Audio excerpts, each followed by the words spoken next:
The rain came down in sheets, hammering the slate roofs of London like an army of angry fists. Outside Eleanor Whitmore's narrow flat in Bloomsbury, carriages sloshed through the flooded cobblestones while gas lamps flickered weakly in the wind, shadows rippling across the wet panes like ghosts. The thunder rolled in from the Thames, low and persistent like a warning murmured by the city itself. Inside, Eleanor sat alone by the hearth, her fingers cold despite the fire. Her apartment was modest, 2 rooms, barely enough for one person, but it had become her sanctuary since fleeing Ravensmoor all those years ago. The walls were lined with books, medical journals mostly, and faded botanical illustrations she'd collected during her short stint at the university before funds and courage ran out. The envelope sat on the desk untouched for hours. It had arrived that morning, delivered not by post but by private courier, a thin man with sunken eyes who hadn't spoken a word. The parchment was thick, sealed with dark red wax bearing the unmistakable crest of the Whitmore family, an ashen raven clutching a burning branch. It had been 15 years since she last saw that emblem. 15 years since the fire. She hadn't wanted to break the seal. But something in her chest, a tug of curiosity, maybe even hope, had overruled her better judgment. Now the letter rested open in her lap, her fingers gripping the edges tight enough to crumple it. Dearest Eleanor, I write to you now, not out of affection, but obligation. Your father is dead. The estate is yours as decreed by his final will. Return to Ravensmoor before All Hallows Eve, or the property shall be passed to the Crown. R. Whitmore. The signature was unmistakable. Rupert Whitmore, her uncle. A man she had last seen standing at the edge of a smoking hallway, the glow of fire dancing in his eyes. She read the letter again. The language was clinical, emotionless. No condolences, no explanations, just the demand of a bloodline that had already taken everything from her. A log cracked in the fireplace. Eleanor rose, walked to it, and without hesitation fed the letter to the flames. It curled and blackened quickly, the seal melting into crimson wax that hissed as it hit the embers. She stared into the fire, remembering the last night she'd spent at Ravensmoor, the screams, the smell of burning fabric, her mother's voice calling out, the door that wouldn't open. Her fists clenched. She thought she had buried those memories, but Ravensmoor had called her home, and she would go not to mourn, but to claim what was hers, and to uncover the truth. The journey north was slow and miserable. Eleanor sat hunched in the creaky carriage, wrapped in a wool coat that did little to block the chill seeping in through the cracks in the wood. Outside, the world blurred past a tapestry of gray skies, skeletal trees, and stone cottages lost to time. The further she traveled from London, the more it felt like she was moving not just across distance but into a different century. The air grew heavier, the land more desolate. By the second nightfall, even the birds had stopped singing. The driver said nothing throughout the ride, a sallow-faced man with sunken cheeks and cloudy eyes. He handled the horses with mechanical precision, never glancing at her, never speaking. She wondered if Rupert had chosen him intentionally to remind her of the silence that always hung over Ravensmoor. As they ascended the coastal hills of Yorkshire, Eleanor caught her first glimpse of the manor. It stood perched atop the cliffs like a rotting crown silhouetted against a bruised sky. The structure was immense. Its many gables, turrets, and arched windows were half devoured by ivy. A murder of crows circled its tallest spire, their calls echoing like warnings through the valley. The wind from the sea howled up the cliffside and battered the carriage with salt and cold as though the land itself rejected her return. Ravensmoor. Her heart tightened. She hadn't seen it in 15 years, and yet it hadn't changed. The same sense of menace clung to it like a second skin. The same oppressive presence hung in the air, thick with history and secrets. The carriage rolled to a stop at the front steps. The driver climbed down wordlessly and opened the door for her. No offer of help, no farewell. He simply waited for her to exit, then returned to the seat, turned the horses, and disappeared down the long winding path without once looking back. Eleanor stood alone before the massive front doors, her bag in one hand, the wind tearing at her coat. The stone steps were cracked and moss-covered. The brass knocker had tarnished to near blackness. Before she could raise her hand, the doors creaked open. Rupert stood in the threshold. He was thinner than she remembered, though his height and posture remained imposing. His once dark hair was now streaked with silver, combed meticulously back, revealing the sharp angles of his face. His eyes, pale gray and sharp as frost, took her in with a glance. "You're thinner than I remember," he said without greeting. "You're older than I expected," she replied. A faint, joyless smile played on his lips. "And yet here we are. Blood always circles back, doesn't it? I came for what's mine. I'm sure you did." He stepped aside and gestured inward.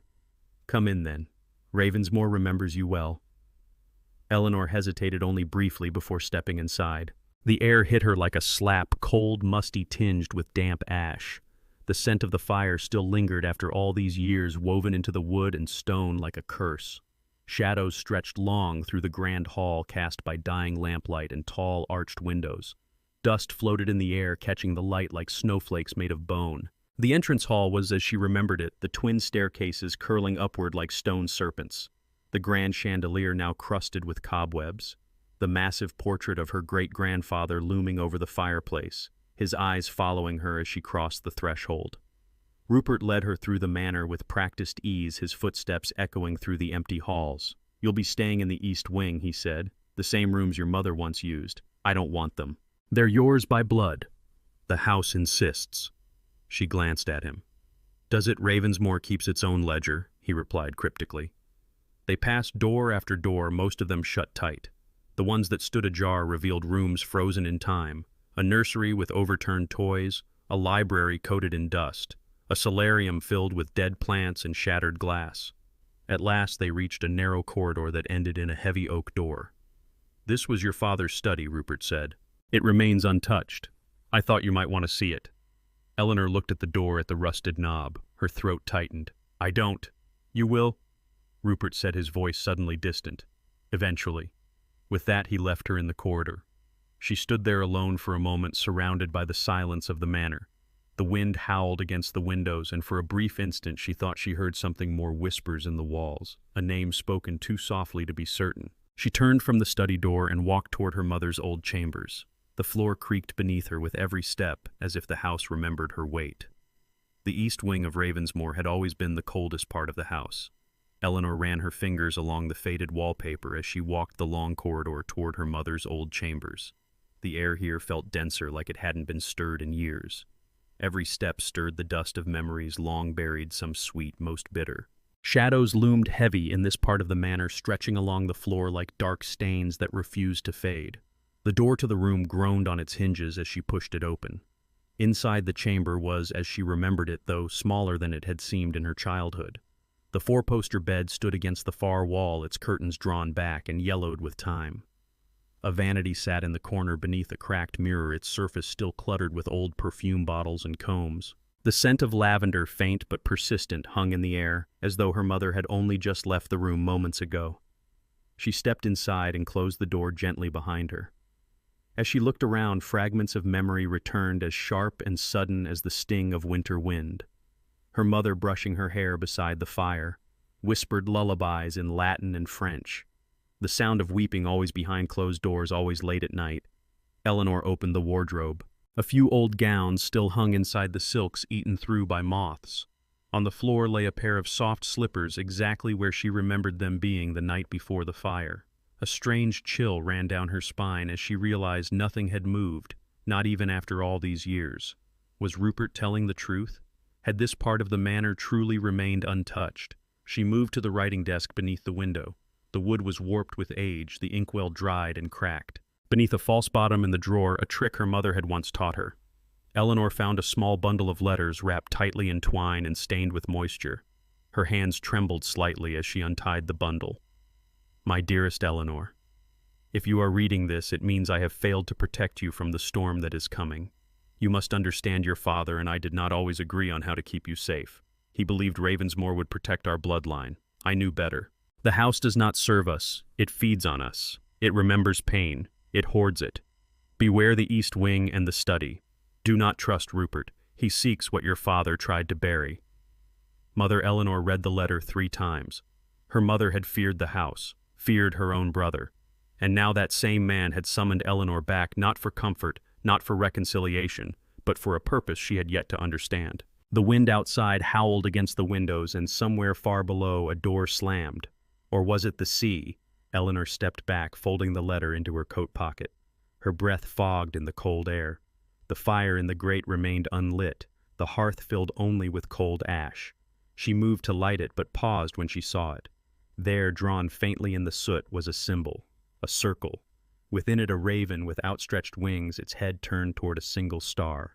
The family crest, yes, but distorted, twisted somehow, marked into the ash with the tip of a finger perhaps days ago, or minutes. Suddenly she felt watched. She turned sharply. The room was empty, but the shadows near the wardrobe seemed deeper now, hungrier. She backed away slowly, her heart hammering in her chest. Something was wrong with this house, more than memory, more than grief. Ravensmoor was not just a ruin of the past, it was alive, listening, and it wanted something from her. That night sleep did not come easily. Eleanor lay on the old mattress, listening to the groans of Ravensmoor shifting in the wind. The manor seemed to breathe its stone walls, exhaling memories through every draft and creak. Her mother's letter burned in her coat pocket, and the symbol drawn in ash haunted her mind like a brand. Sometime past midnight she rose. The hallway was cloaked in shadow save for the soft flickering of gas lamps along the walls. The manor was silent save for the distant sound of waves crashing against the cliffs. She walked barefoot, silent as a ghost, her steps echoing down the long corridor until she stood once more before the oak door of her father's study. Her breath caught. The door had been closed when Rupert left her here, but now it stood slightly ajar. She hesitated only a moment before pushing it open. Inside, the air was colder than the rest of the house. The fire had long since died in the hearth, and frost clung to the corners of the tall, arched windows. Dust hung thick in the stillness. The scent was a strange mixture, old leather, burnt parchment, and something else, coppery like dried blood. The room was exactly as she remembered it, yet different in subtle ways. The desk was still there, its surface covered in papers and scattered books. A large map of Yorkshire hung behind it, marked with red pins and scribbled notes in her father's sharp hand. The shelves that lined the walls groaned under the weight of ancient tomes, Latin, Greek, alchemical symbols she barely recognized. Her father had always been obsessed with legacy, but this was something else. She ran her fingers across a row of books. One caught her eye, On the Rites of Ash and Fire. The cover was worn to the point of near illegibility, but she could still make out the sigil burned into the leather, a raven identical to the one in the ashes. As she pulled it free, a faint creak sounded behind her. She turned quickly, but the door remained shut. The room was empty. Heart pounding, she returned her attention to the book. Inside, the margins were filled with handwritten notes in her father's script, Latin incantations, ritual instructions, diagrams of symbols drawn in ash, blood, and salt. There were mentions of ancestral anchors, blood rites, and the tethering of memory to stone. She flipped toward the back, where a folded piece of parchment fell out. It was a family tree, or rather what had once been a family tree. Names had been crossed out violently in ink, others circled. Hers was near the top, connected not just to her mother and father, but to something older. A name written in a different ink, older still, Aranwi. She didn't recognize it. Below that name was a single note: the last anchor must remain. Without it, the house unbinds. A loud knock broke the silence. She gasped and dropped the book. Someone or something was at the door. 3 slow, deliberate knocks, then silence. She approached cautiously, heart in her throat. "Who's there?" No answer. She opened the door. The hallway was empty. But at her feet lay another folded piece of parchment. This one bore no crest, no signature, just a single line scrawled in hurried ink. "You are not the first, but you may be the last." She stood frozen, the paper trembling in her hand. Behind her, something shifted. A book had fallen from the shelf, seemingly by itself.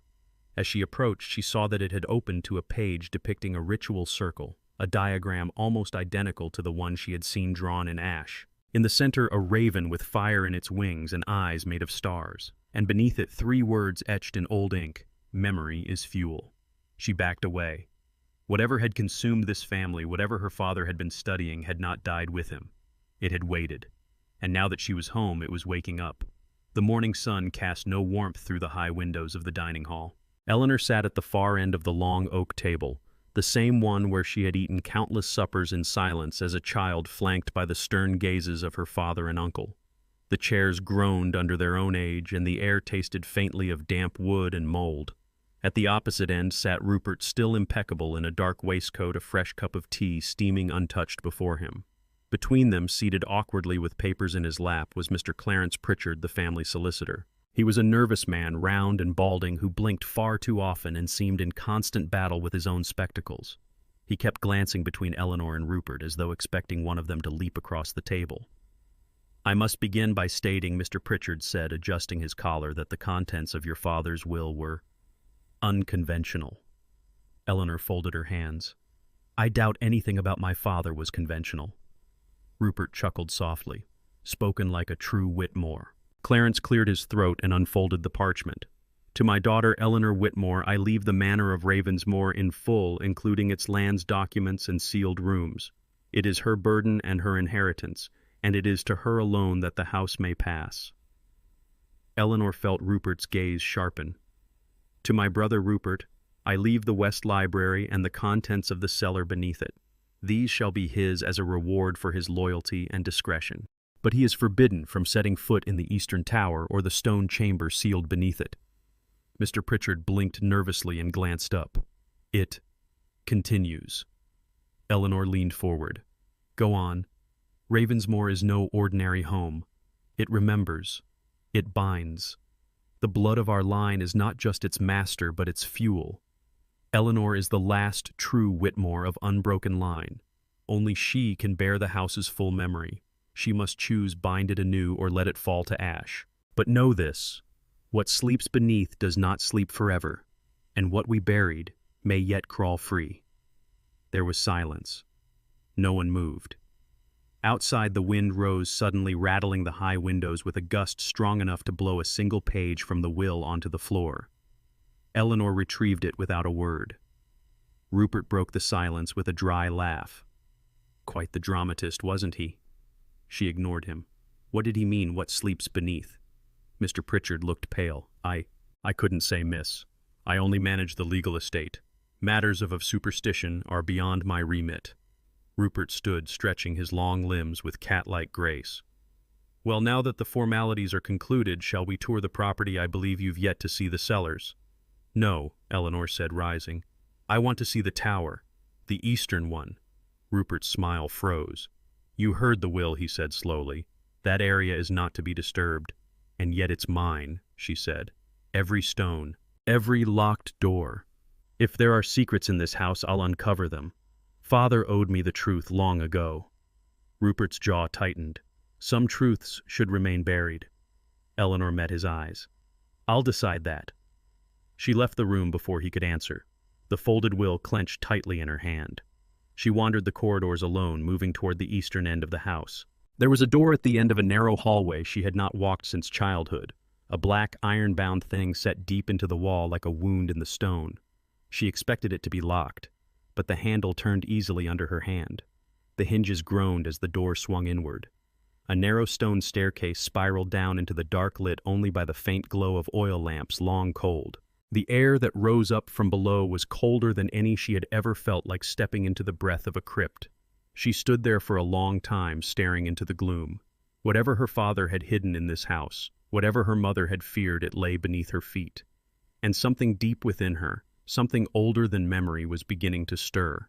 The stone steps spiraled downward, tighter and steeper than she remembered. Eleanor descended slowly, one hand trailing the damp wall, the other clutching a brass lantern she'd lit with a match from her coat pocket. The flame flickered weakly, casting nervous shadows across the narrow tunnel.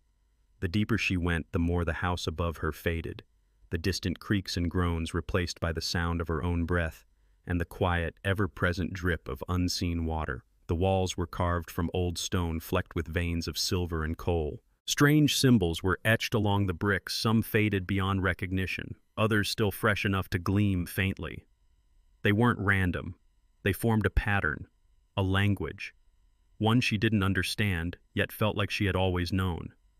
After what felt like minutes or hours, the steps opened into a vast underground chamber. Eleanor paused at the threshold, holding her breath. The room was round and impossibly large. A domed ceiling arched high above, supported by 4 massive pillars carved with the same symbols. At the center stood a stone basin filled with blackened ash, and above it, suspended by rusted chains from the ceiling, hung an enormous iron cage, empty but stained with centuries of blood. The air smelled of burnt bone and salt, and something else. Memory. That was the word that came unbidden into her mind. The scent of memory burned. On the walls, faded murals told stories, battles, births, funerals, but all of them circled around a single motif, the raven with wings of fire standing over a field of corpses. She stepped forward. The room thrummed faintly beneath her feet like a heartbeat in the stone. As she neared the basin, she saw something glinting inside. Reaching in, she pulled out a small object, a ring inscribed with the Whitmore crest. It had belonged to her mother. Eleanor had watched her wear it every day, twisting it nervously whenever father raised his voice. It was charred black with soot. A whisper curled through the air behind her. She turned quickly but saw no one. Then came another whisper, softer, clearer. Eleanor. Her name, spoken in her mother's voice. She froze. Another whisper, this time from the other side of the chamber. You must bind it. And then, or it will bind you. The lantern flickered violently in her hand. She backed away, heart racing. Shadows moved along the walls, darting between the pillars like living things. Whispers layered over whispers, too many voices to distinguish. Some were angry, others pleading, some wept, others laughed. In a sudden gust of wind, the lantern died. Total blackness. She stumbled, reaching for the wall for anything solid. Cold hands brushed her shoulder, too many fingers too long. She screamed, but no sound came out. Then in the dark, a vision flooded her mind, not with her eyes, but through her blood. A girl centuries ago, kneeling in the basin, chanting in Latin as fire rose around her. A man's scream echoing down the stairwell. A raven tearing through the sky, its wings trailing cinders. A child being born under a blood moon. Her family generation after generation offering memory to the house, not just living in Ravensmoor, feeding it. And now it was her turn. The vision snapped away. She collapsed to her knees, gasping, clutching the cold stone. Then light. Someone had entered the chamber. She turned to see Rupert descending the final steps, a torch in his hand. He looked down at her, something unreadable in his eyes. So he said softly, "You've heard them." She staggered to her feet. "You knew. You knew what this place was." "Of course I knew," Rupert said. "Your father tried to seal it, tried to forget. But forgetting is what made it angry. You can't bury a house like Ravensmoor. You inherit it." He walked toward the basin and dropped the torch inside. Flames flared instantly, unnaturally, as if the ash had waited to burn again. Rupert turned to her. "You were always going to return. You were always going to choose." Choose what she whispered. To bind the house again, he said, or burn with it. The flames in the basin roared higher. Behind her, the whispers rose into a single unified voice. Choose. The flames rose higher, painting the chamber in flickering orange and gold. Shadows danced across the walls like spirits freed from chains. Rupert stood by the basin of ash, his face glowing with something between awe and madness. The torchlight revealed lines Eleanor had never noticed before, marks carved into his skin beneath his collar runes inked into flesh. He had prepared for this moment. "You've seen it now," he said, voice low and reverent. "You understand." "I understand you've lied to me my entire life," Eleanor replied, her voice like steel. "No," Rupert said gently. "I protected you. Your mother tried to run. Your father tried to seal it. But only I stayed. Only I remained loyal to the house. We are its memory, Eleanor. Its blood and its body." The whispers began again, quieter this time, almost reverent. "She must choose." Eleanor stepped back from the fire. "So that's what this was. All of this bringing me back, reading the will, pretending to mourn. You never cared about father." Rupert's expression turned cold. "I cared about the house. He forgot what we were. You were the last chance. If you hadn't come, it would have collapsed." She narrowed her eyes. "And what happens now?" "You enter the circle," Rupert said. "You give your memory, your pain, your blood. The house feeds, it binds to you, and it survives another 100 years. That's how it's always been." Eleanor glanced at the circle carved into the floor, the ancient sigils glowing faintly beneath the ash, like a sacrifice. "Not a sacrifice," Rupert whispered. "An anchor." She looked at him for a long moment. Then she smiled and stepped toward the circle. Rupert watched with greedy anticipation, stepping aside to let her pass. "Yes, that's it. It must be you. Only your blood can complete the rite." She stepped inside the circle. The moment her foot touched the inner ring, the ground shivered. The fire flared blue. The whispers became a single voice echoing through her bones. Bind or burn.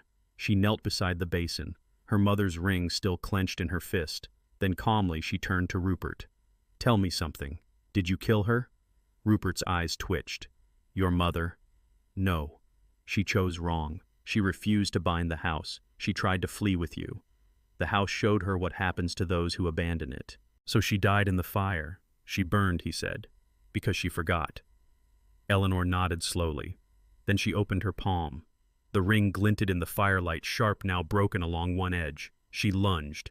Before Rupert could react, she was on him. The jagged ring cut across his throat with a sickening hiss, and he staggered back, clutching at the wound, blood spilling over his hands. The house screamed, a sound like splitting stone and roaring wind. The chamber began to tremble. Dust fell from the ceiling. Eleanor stepped over Rupert's writhing body and returned to the basin.